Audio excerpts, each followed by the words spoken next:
السلام علیکم۔ Karachi digital news کے ساتھ میں ہوں عبدالستار۔ شامل کرتے ہیں نیوز ہیڈ لائنز۔ فیصل مسجد کے شیشے ٹوٹنے کی اطلاعات بھی موصول ہوئی۔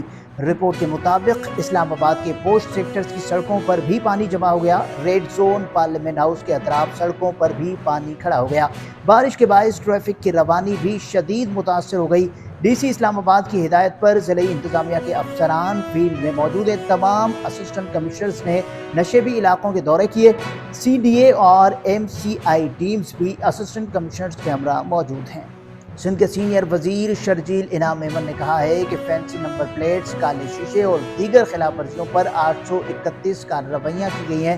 25 گاڑیوں کی رجسٹریشن منسوخ کرنے کی سفارش کی گئی ہے۔ 174 گاڑیوں کی رجسٹریشن کو عارضی طور پر معطل کر کے مخصوص شرائط کے تحت ایم وی آئیز کے ذریعے چھوڑا گیا ہے۔ سینئر صوبائی وزیر نے کہا کہ روڈ پر بغیر فٹنس سرٹیفکیٹ چلنے والی ٹرانسپورٹ شہریوں کی زندگی کے لیے بھی خطرہ بن سکتی ہے۔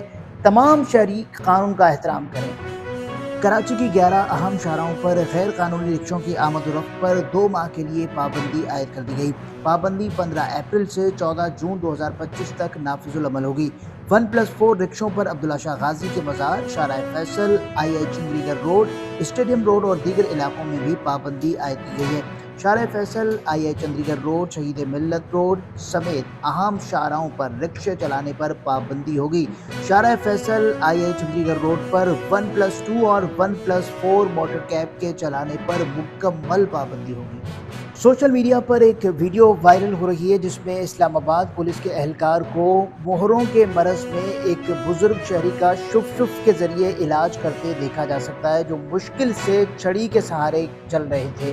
پولیس اہلکار بزرگ شہری کے ہاتھ سے چھڑی لیتا ہے اور ان کی کمر پر ہاتھ رکھ کے بسم اللہ پڑھتے ہوئے شف کہہ کر دم کرتا ہے۔